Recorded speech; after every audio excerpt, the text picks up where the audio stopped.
Oh, Lord. All right. This is always a good time because, you know, cabs and Convo, and the cab is definitely kicking in. Cheers. Yeah. Clink, Cheers. clink, clink, clink. Sorry. Okay. All right. So I'm really excited because last week's episode, people are really relating to, you know, they're discovering they are in toxic situations. Somebody was just talking about the tit for tat bit. So it's really cool to know that people are relating and they're hearing this information. And, you know, as always, I just want people to understand the difference between normal problems, because every relationship has normal problems, and then a toxic situation, which is bad news. So anyway, I'm excited to get into tonight's topic because we're going to be discussing all the things you need to talk about before you get married, before you even get engaged, actually. Before we get into it, I want to introduce you to those two people in the world who don't know who you are. This is Tony Massey, the one and only, a very dear friend of mine. And I want to give you an opportunity to plug yourself. If you could give your good socials, which of course I will present below. Sure. And also if you have any projects or products that you want to promote, go ahead and plug away. Well, you can find me Tony Massey Speaks and Tony Massey Cooks on Instagram and Facebook and all of and TikTok. I'm on TikTok too. Hey. So always plugging my book, Unsolicited Dating Advice from an Unqualified Source. It's a dating guide for people who don't want to go through all of the nonsense. It's all about just kind of pulling back the veil and let's get down to the nitty gritty. So. And that's found on Amazon by either the title or searching Tony Massey. So, and all the information is down below in the description. So don't you worry, everything is there. Just sit back and relax and enjoy this episode.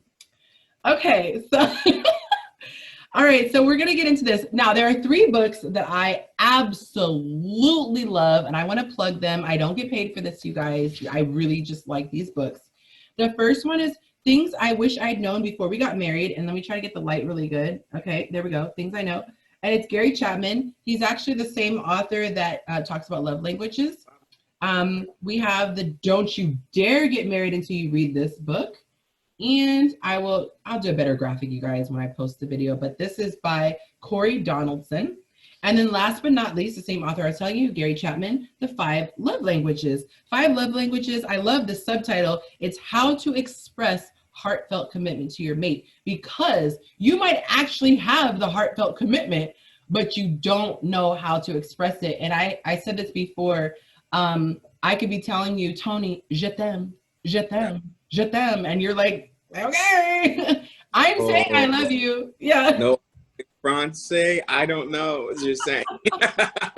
If you don't speak French, that's not going to do anything for you. And it doesn't negate my effort. So this book helps you to understand what your partner speaks as far as a love language. And I'm actually going to get into those first quickly.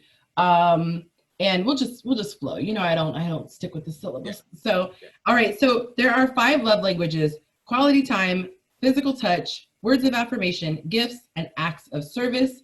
I am rushing through this because I have done a full video on it, but for those who aren't familiar, take the quiz. Google 5 love languages quiz, take the quiz. And I remember, I've been sharing this with everybody, I remember that I used to come up with a different love language as my top love language, because you have your main one and then your other ones. But I realized I am a trifecta. Maybe all 5, but here's how I present it now. Instead of here's my first place. My first place is quality time. And pardon me if I said this in the last one to you. My first place is quality time, because even though I absolutely love words of affirmation and physical touch, if you haven't spent quality time with me, I don't want your physical touch because you haven't earned it. And I don't believe your words of affirmation because there's nothing backing it up, because to me, quality time is what dictates. So I think that all of them go hand in hand, but you have to understand what the most important. And so for me, it's quality time. If somebody didn't buy me gifts, it wouldn't really make me question their love for me. And if they didn't do acts of service, it wouldn't make me question their love for me. But if they didn't spend quality time, they never affirmed me with their words, and they never touched me physically, I'm questioning you, boo. I might be questioning your sexuality too, because I'm cute. I I'm just serious. I'm just serious. Anyway, have you taken the test? And do you know what yours is? First of all, I think that the 5 love languages was a game changer. Man. Anyone who's serious about relationships has to at least invest in learning their love language. Because I remember I actually went to a seminar when I was actually stationed in California, and Gary Chapman and his wife came to Life Church in Huntington Beach, I believe. Yeah. And did the whole, seminar that's attached to the book. So we read the book and then they talked about it. So my love languages are, my primary love languages is words of affirmation, and then physical touch, and then quality time. I'm actually one of those people who I'm not big on receiving gifts. I'm more of a gift giver than I am a receiver. And when it comes to acts of service, I appreciate those things. But like you, those things don't say I love you to me, right? And so I was actually in a relationship when I went through this process, and that was one of the biggest issues that me and my partner had, was that we did not feel love from what we heard each other say it, but we both felt like there was a void. But you didn't. Exactly. Yeah. We were literally speaking 2 different languages to one another. And I think what really made an impact was that he explained that there is no expectation that I'll ever become fluent in your language. Right. But I need to learn enough to communicate with you. And I travel the world, and I can remember being in Paris, France, at this little cute bistro, and there were some Americans there, I think from the Midwest, and they were just aghast to the idea that nobody spoke English. It was just, they were like, someone has to speak English. And I'm like, why? We're not in Paris, Texas. This is not Paris, California. This is Paris, France. Like, there's no requirement that English is spoken everywhere. But then when you put it in perspective, there are some people out there who feel you should be able to speak my love language. Fluently, right. But I don't have to necessarily speak yours. Yes. And so I think that the other thing is just recognizing the effort. When I was stationed in Puerto Rico, my Spanish was horrible. I didn't realize that 2 L's meant a Y. So I'm asking for 2 pieces of polo, Quesadillas. Quesadillas, yeah. But the effort that I put in is what made the person I was speaking to smile and then gently correct me. Oh no, it's pollo. And so they're teaching me, and their willingness to teach me was there because I at least tried. Right. Although quality time may be your love language, it's not my primary love language.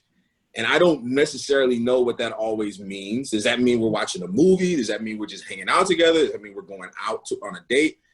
And so I have to learn. But I'm sure my desire to at least try speaks volumes to how much I love you, right?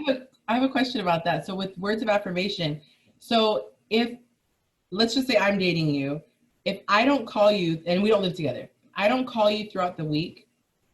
I don't text you, but maybe 1 or 2 times.